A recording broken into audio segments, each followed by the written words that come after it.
Dear friends, so today I'm back with another story named The Open Window. The writer of this story is British and his name is Hector Hugh Munro. This story was written in the year 1911. So let's begin with this classic story. My aunt will be down presently, Mr. Nuttall, said a very self possessed young lady of 15.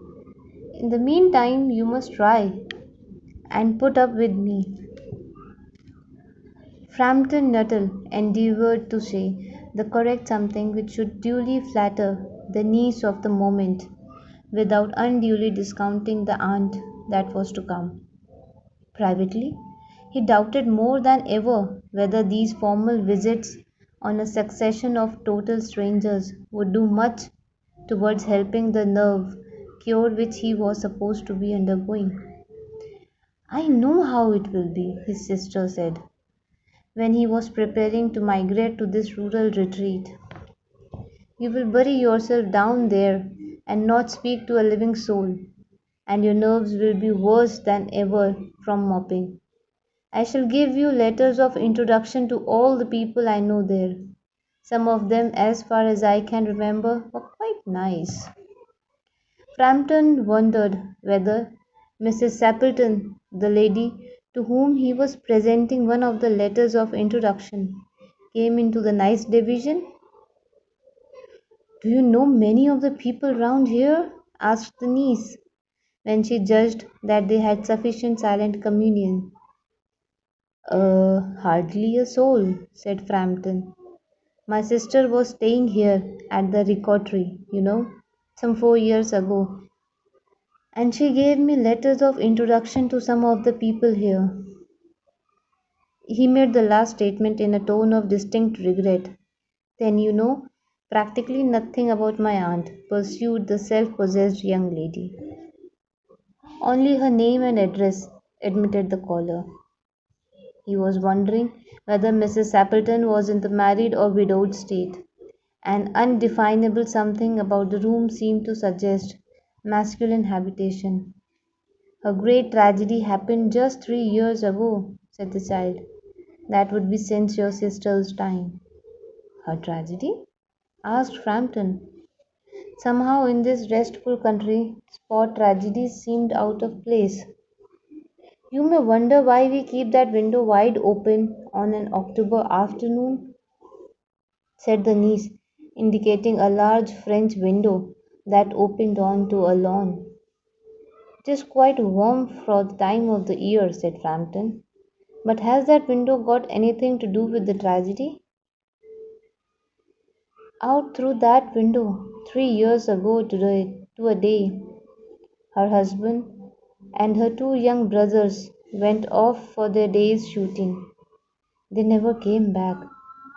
In crossing the moor to their favourite snipe shooting ground, they were all three engulfed in a treacherous piece of bog.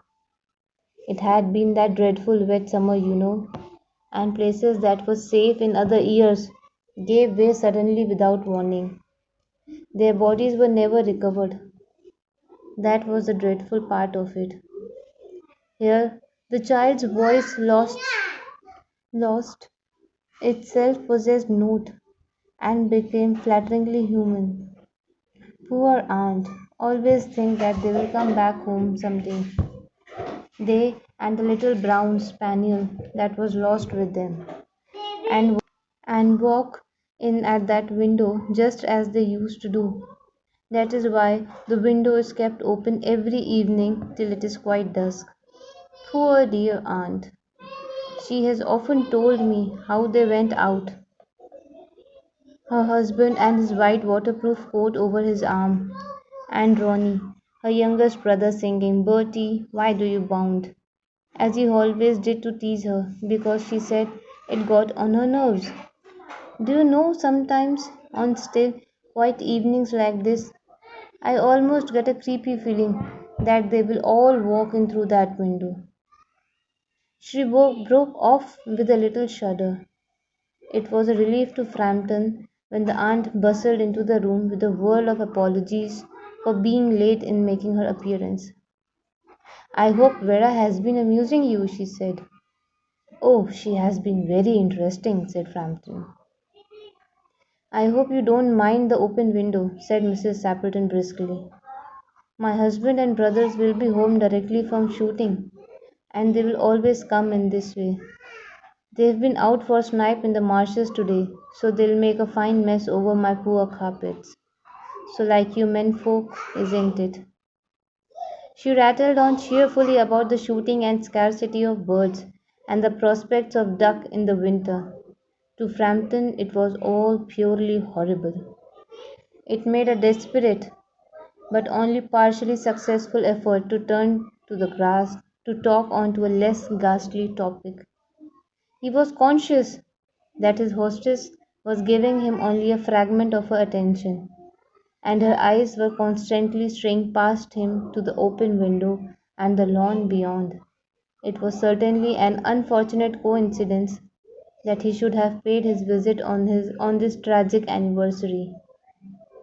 The doctors agreeing in ordering me complete rest, an absence of mental excitement, and avoidance of anything in the nature of violent physical exercise, announced Frampton, who labored under the tolerably widespread delusion that total strangers and chance acquaintances were hungry for the least detail of one's ailments and infirmities, their cause and cure. On the matter of diet, they were not so much in agreement. He continued. No, said Mrs. Sappleton, in a voice which only replaced a yawn at the last moment. Then she suddenly brightened into alert attention, but not to what Frampton was saying. Here they are, at least, she cried, just in time for tea. And don't they look as if they were muddy up to the eyes? Frampton shivered slightly and turned towards the niece with a look intended to convey sympathetic comprehension. The child was staring out through the open window with dazed horror in her eyes. In a chill shock of nameless fear, Frampton swung around in his seat and looked in the same direction. In the deepening twilight, three figures were walking across the lawn towards the window. They all carried guns under their arms, and one of them was additionally burdened with a white coat hung over his shoulders. A tired brown spaniel kept close at their heels. Noiselessly they hurried near the house, and then a hoarse young man's voice chanted out of the dusk, I said, Bertie, why do you bound? Frampton grabbed wildly at his stick and hat.